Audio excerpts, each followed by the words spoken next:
नमस्कार दोस्तों, मेरा नाम है अनिल बैरागी और एक बार फिर से मैं आपको राजस्थान के टोंक जिले के समीप श्री देवनारायण जी के मंदिर में लेकर आ गया हूँ। मैं आपको इस मंदिर के जितने भी जो चीज़ें बनी हुई है उनके बारे में विधिवत जानकारी देने का प्रयास करूँगा।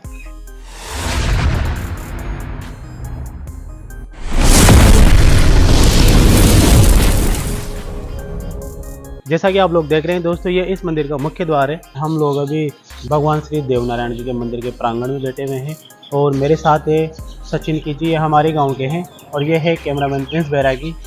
ये जो आप क्षेत्र देख रहे हैं दोस्तों, ये इस मंदिर में प्रवेश करने का मुख्य द्वार है। कैमरामैन प्रिंस बैरागी अब आपको दिखाएंगे दोस्तों इस मंदिर का जो गलियारा है कि कितना बड़ा है और इसके बारे में आपको बताने का प्रयास करूंगा। तो जैसा कि कैमरामैन आपको दिखा रहे हैं दोस्तों, ये लगभग 200 मीटर के आसपास एक गलियारा है और जैसा कि आप लोग ऊपर की तरफ देख सकते हैं दोस्तों, इसके ऊपर ये चद्दर लगाए गए हैं ताकि जो भक्तजन हैं, श्रद्धालु लोग हैं, यहाँ पर मंदिर में भगवान श्री देवनारायण जी के दर्शन करने के लिए आए तो उन्हें किसी भी प्रकार की समस्या का सामना नहीं करना पड़ेगा।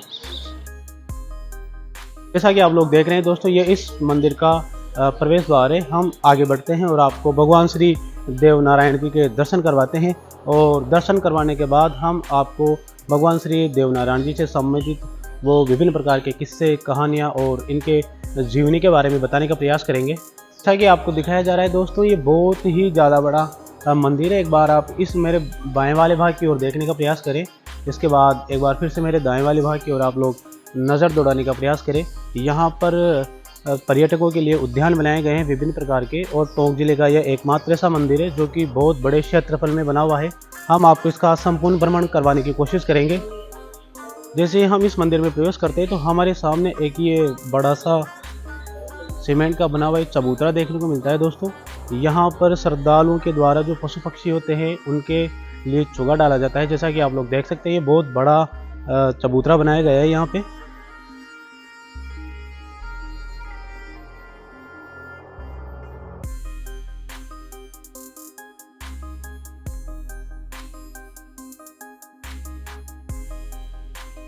भगवान श्री देवनारायण जी के मंदिर में प्रवेश करने का मुख्य द्वार है और ये बहुत ही सुंदर कलाकृतियाँ इस दरवाजे पर आपको देखने की मिलेगी दोस्तों। यहाँ पर विभिन्न प्रकार की बारीक नक्काशी की गई है जैसा कि कैमरामैन आपको दिखा रहे हैं और यहाँ पर भिन्न भिन्न प्रकार के देवी देवताओं के चित्र अंकित किए गए हैं और हम लोग अंदर जाकर आपको भगवान श्री देवनारायण के दर्शन करवाने वाले हैं दोस्तों।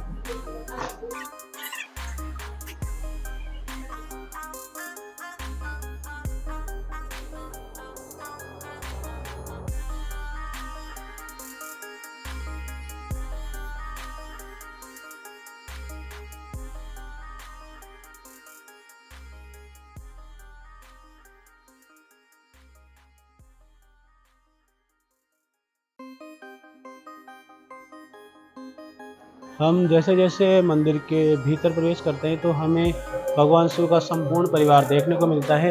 और ये जो स्थान आप देख रहे हैं दोस्तों, जैसा कि कैमरामैन आपको दिखाने की कोशिश कर रहे हैं, यहाँ पर अगरबत्तियाँ व धूप वगैरह लगाई जाती है क्योंकि मंदिर में इन सब चीज़ों को लगाने की अनुमति नहीं दी गई है। आप कह सकते हैं कि मंदिर में किसी भी प्रकार की धूप अगरबत्ती लगाने पर रोक लगा दी गई है।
भगवान श्री देवनारायण मंदिर का भ्रमण करने के पश्चात हम लोग मंदिर के पीछे की तरफ आ गए हैं दोस्तों और यहाँ पर एक बहुत बड़ा बांध बना हुआ है। ये जो बांध बनाया गया है दोस्तों, ये मासी, बांडी और खारी नदी के संगम पर बनाया गया है।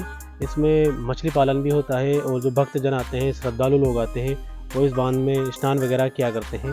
अगर हम इस बांध की बात करते हो तो इस बांध से लगभग 71 किलोमीटर लंबी नहरें निकाली गई है। मासी बांध से एक बड़ी व 9 छोटी नहरें निकाली गई है, जिसमें से जो 9 छोटी नहरें हैं उनकी लंबाई लगभग 29 किलोमीटर के आसपास है दोस्तों। मासी बांध को लेकर बात करते हैं दोस्तों, तो इस बांध से लगभग 29 गाँव की आवश्यकताओं की पूर्ति की जाती है और लगभग 6,985 हेक्टेयर के आसपास जो भूमि है उसकी सिंचाई इस बांध के माध्यम से की जाती है।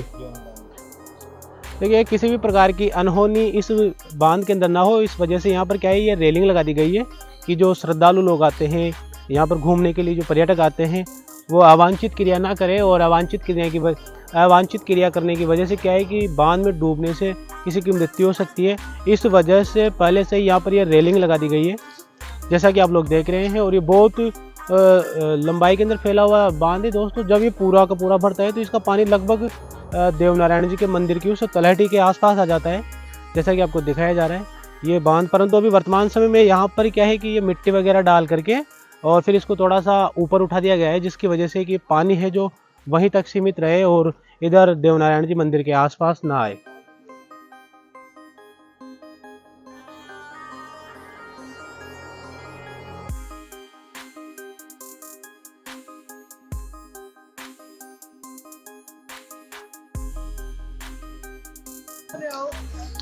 हेलो गाइस, भाई के चैनल को सब्सक्राइब करना, लाइक करना, कमेंट करना, फॉलो करना, सब कुछ करना, शेयर करना। जब हम लोग भगवान श्री देवनारायण जी मंदिर के प्रांगण का भ्रमण कर रहे थे तो यहाँ पर कुछ पर्यटक आए हुए थे। हम उनसे बात करना चाहेंगे दोस्तों कि उनको ये स्थान किस प्रकार लगा। हेलो दोस्तों, मेरा नाम विकास विश्नोई है, मैं जोधपुर से हूँ। और मैंने अपने दोस्तों से सुना था और किताबों में भी पढ़ा है कि जोधपुरिया धाम काफ़ी फेमस है यहाँ का।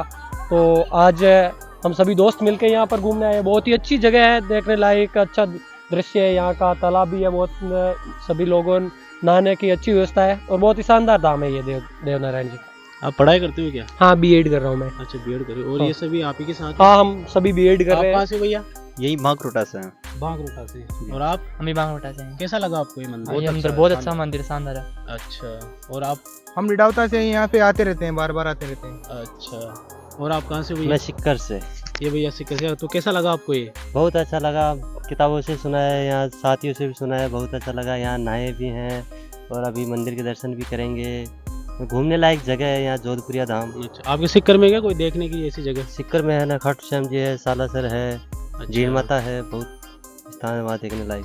दोस्तों, हमारे साथ कैलाश विश्नोई जी हैं। हम इनसे पूछना चाहेंगे कि ये जो प्रांगण है मंदिर का, इनको किस प्रकार का लगा। मैं बाड़मेर से हूँ। ये प्रांगण बहुत ही अच्छा लगा। हमने किताबों से सुना है यहाँ लक्की मेला लगता है। हाँ। तो अब 8-10 दिन पहले भी लगा था। बिल्कुल। तो उसको सुना है, फिर दोस्त मिलकर आए। अच्छा, वो देखने के बाद आप यहाँ पे भ्रमण के लिए आए हैं? हाँ, ठीक है।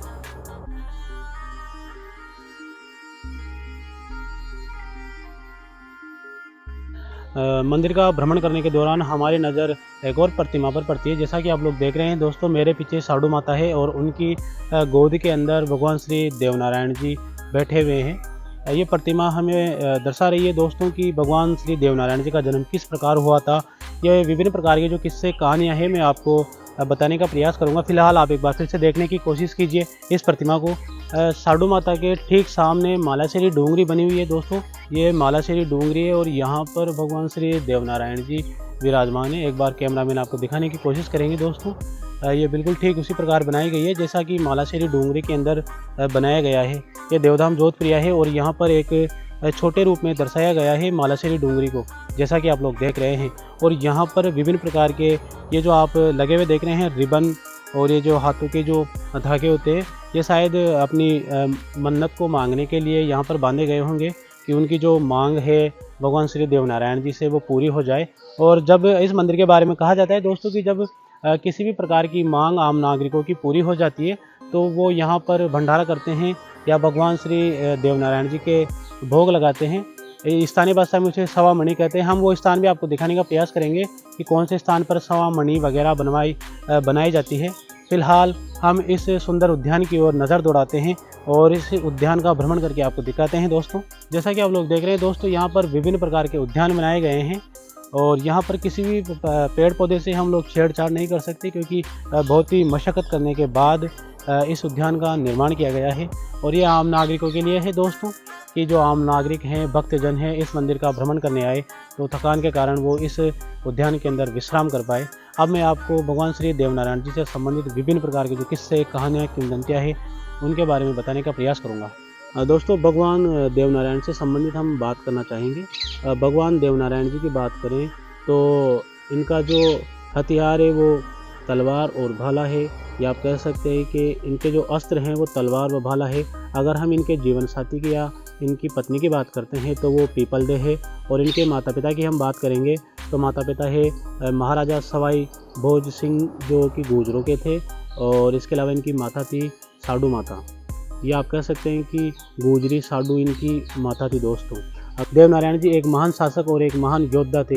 इनकी पूजा मुख्यतः राजस्थान, हरियाणा तथा मध्य प्रदेश में होती है। इनका भव्य मंदिर आसीन में है।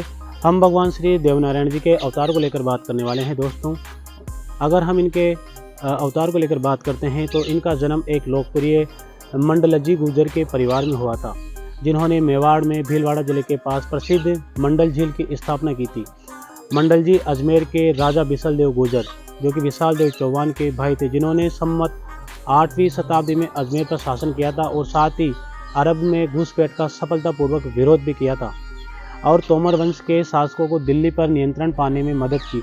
श्री देवनारायण जी का मूल स्थान वर्तमान में अजमेर के निकट नाग पहाड़ था। राजस्थान में प्रचलित लोक कथाओं के माध्यम से शौर्य पुरुष देवनारायण जी के संबंध में विस्तृत रूप से जानकारी मिलती है। देवनारायण जी की फड़ के अनुसार मंडल जी के हरिराम जी गुर्जर, हरिराम जी के भागा जी और भागा जी के 24 पुत्र हुए जो बगड़ावत कहलाए।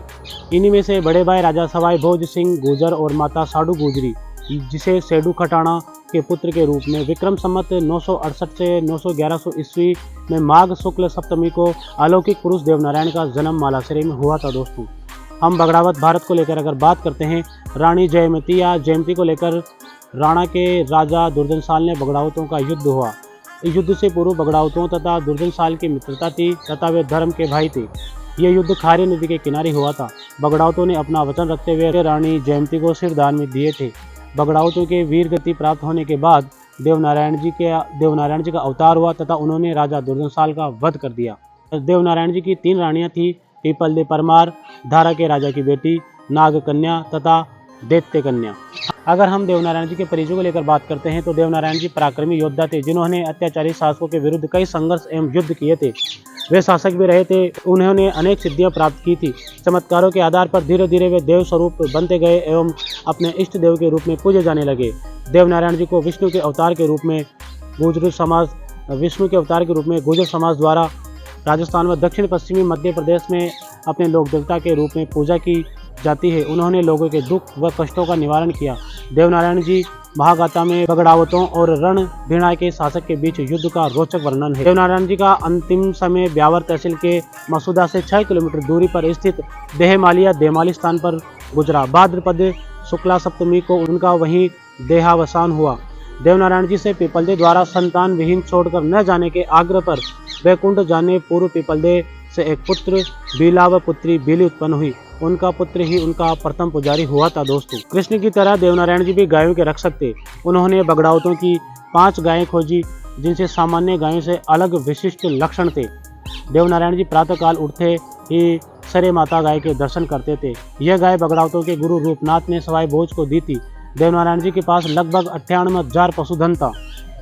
जब देवनारायण जी की गायें रणभीनाई का राणा घेर कर ले जा रहा था तो देवनारायण जी गायों की रक्षार्थ रण से युद्ध करते हैं और गायों को छुड़ा कर लाते हैं। यह हम बात करते हैं कि देवनारायण जी की सेना में मात्र ग्वाले अधिक थे और लगभग 1444 ग्वाले उनके साथ थे। यह बताया जाता है इतिहास में, जिनका काम गायों को चराने का और गायों की रक्षा करना था। इन्होंने जीवन में बुराइयों से लड़कर अच्छाइयों को जन्म दिया, आतंकवाद से संघर्ष कर सच्चाई की रक्षा एवं शांति स्थापित की, हर असहाय की सहायता की। राजस्थान में जगह जगह इनके अनुयायियों ने देवालय अलग अलग स्थानों पर बनवाए।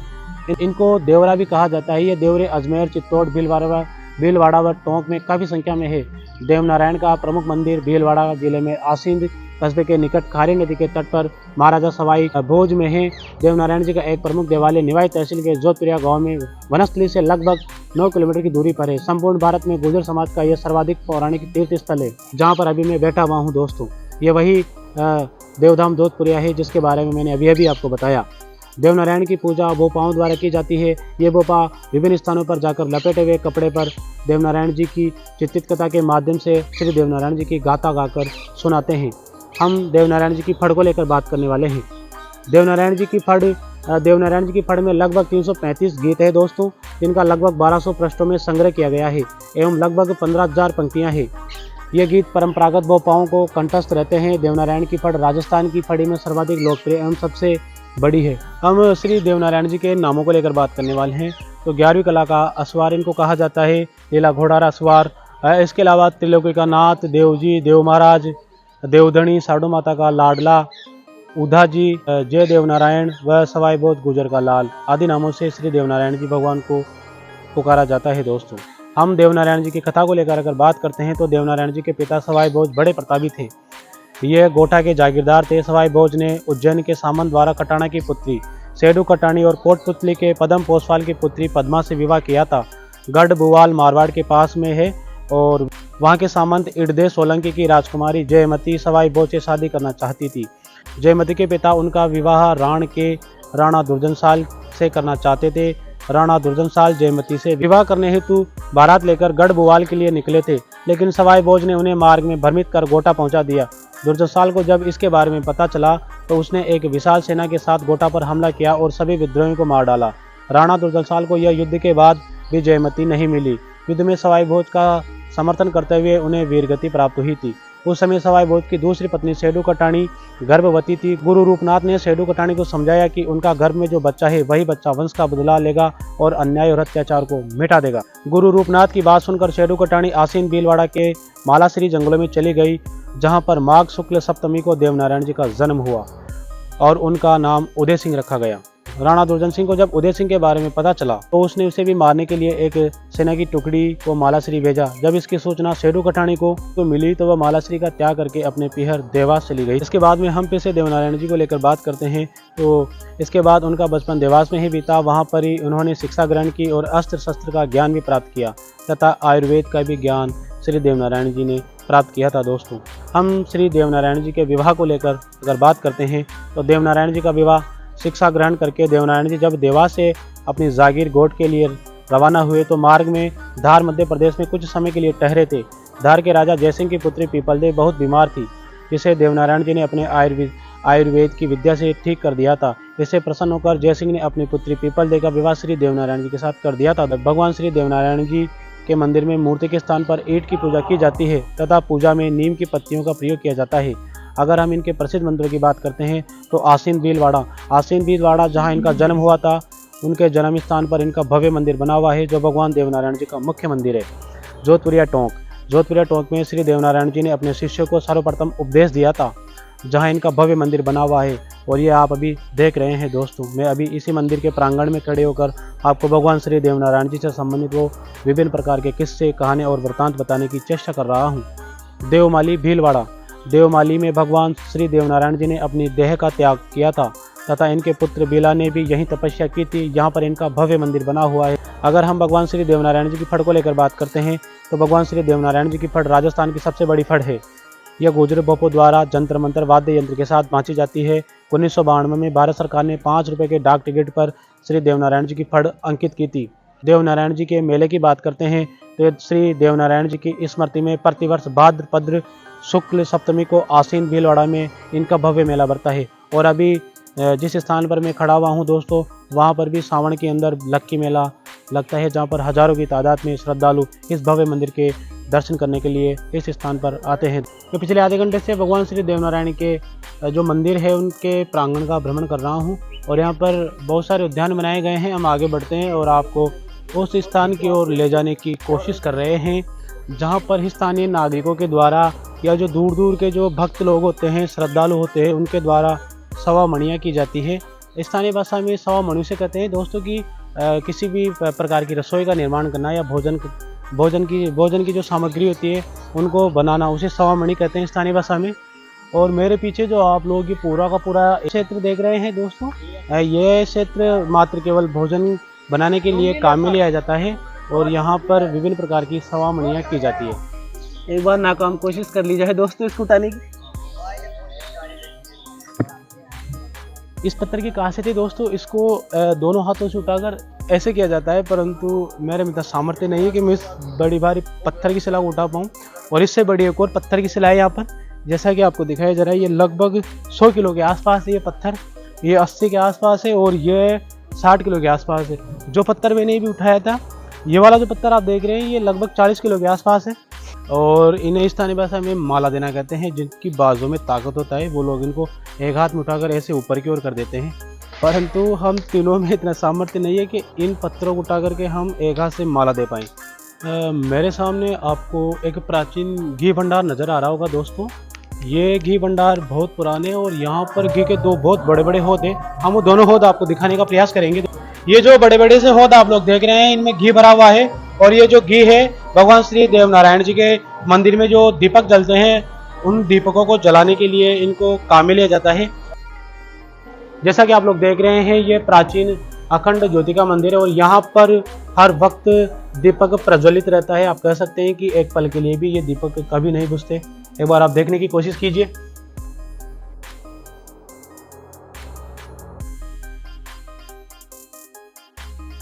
मेरे पीछे आप ये जो मंदिर देख रहे हैं, इसमें 5 अखंड ज्योति प्रज्वलित हो रही है दोस्तों, और ये कभी भी नहीं बुझती है। वो जो घी का भंडार देखा आप लोगों ने, वो घी सिर्फ और सिर्फ इन बत्तियों के अंदर या इन दीपकों के अंदर डाला जाता है। भगवान श्री देवनारायण जी की जब आरती होती है तो उस आरती में इस घी का प्रयोग किया जाता है। हम और आपको बताने का प्रयास करेंगे इस भगवान देवनारायण जी के मंदिर के प्रांगण में जो जो देखने लायक स्थान है, हम आपको बताने का प्रयास करेंगे। तो बने रहिए और देखते रहिए अतीत के चलचित्र आपके अपने अनिल बैरागी के साथ। और मेरे पीछे आप ये जो मंदिर के ऊपर वाले भाग के ऊपर विभिन्न प्रकार की ध्वजा देख रहे हैं दोस्तों। ये ध्वजा अभी तो थोड़ी आपको कम नज़र आ रही है, परंतु जब लक्की मेला लगता है तो इस मंदिर के संपूर्ण भवन के चारों ओर ऐसी रंग बिरंगी ध्वजा हमारे को दिखाई देती है। आप कह सकते हैं कि 5 रंग की ध्वजाएं हैं, इन्हें पंचरंगी ध्वजा बोला जाता है दोस्तों। और हम फिर से एक बार भगवान देवनारायण मंदिर के प्रांगण में एक और स्मारक बना हुआ है, उस उद्यान के अंदर अभी जा रहे हैं। यहाँ पर एक शेरनी का चित्र बनाया गया है, उसके नीचे भगवान श्री देवनारायण जी को बिठाया गया है और बताया गया है कि भगवान देवनारायण जी किस प्रकार शेरनी का दूध पी रहे हैं। एक बार आप फिर से देखने की कोशिश कीजिए। दोस्तों अभी मैं आपको बाबा कर्नल किरोड़ी के स्मारक की ओर ले जा रहा हूँ, जो कि गुर्जरों के एक महान शख्सियत के रूप में जानी जाती है, क्योंकि इन्होंने गुर्जरों के जो समाज है उसको लेकर के विभिन्न प्रकार के कार्य किए हैं। हम आपको बताने की कोशिश करेंगे। इनका नाम वीर शिरोमणि कर्नल किरोड़ी सिंह बैसला जी है और इन्होंने गुर्जर समाज को आरक्षण दिलाने के लिए विभिन्न प्रकार के प्रयास किए थे और जो आंदोलन किए थे उनकी वजह से ये गुर्जरों की जो समाज है उनमें अपनी एक अलग छवि रखते हैं, अपनी एक अलग पहचान रखते हैं। ये महान शख्सियत है। एक बार आप पुनः देख सकते हैं वीर शिरोमणि कर्नल किरोड़ी सिंह बैसला जी को, जिनकी प्रतिमा भगवान श्री देवनारायण जी के प्रांगण में लगाई गई है कि आने वाली जो युवा पीढ़ी है इस महान शख्सियत के दर्शन कर पाए। मेरे पीछे आपको एक धुआं नज़र आ रहा होगा दोस्तों, जैसा कि कैमरामैन आपको दिखा रहे हैं। वहाँ पर नारियल, अगरबत्ती, धूप, प्रसादी जो भी होती है भक्त लोग उस वाले क्षेत्र पर अर्पित करते हैं।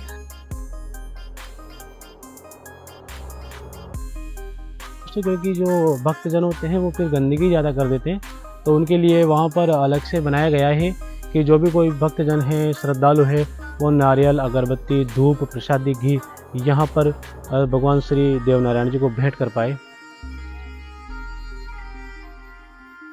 भगवान श्री देवनारायण जी मंदिर का भ्रमण करने के दौरान हम लोग मंदिर के सामने वाले उद्यान की ओर आ गए हैं और यहाँ पर वीर शिरोमणि सवाई भोज की एक प्रतिमा बनाई गई है दोस्तों, जैसा कि आपको दिखाया जा रहा है। ये बहुत भव्य प्रतिमा है और एक चट्टान के ऊपर घोड़े को इस प्रकार बनाया गया है। तो इस प्रतिमा को देखने के बाद ऐसा लगता है कि वाकई में साक्षात सवाई भोज जी हमारे सामने खड़े हुए हैं।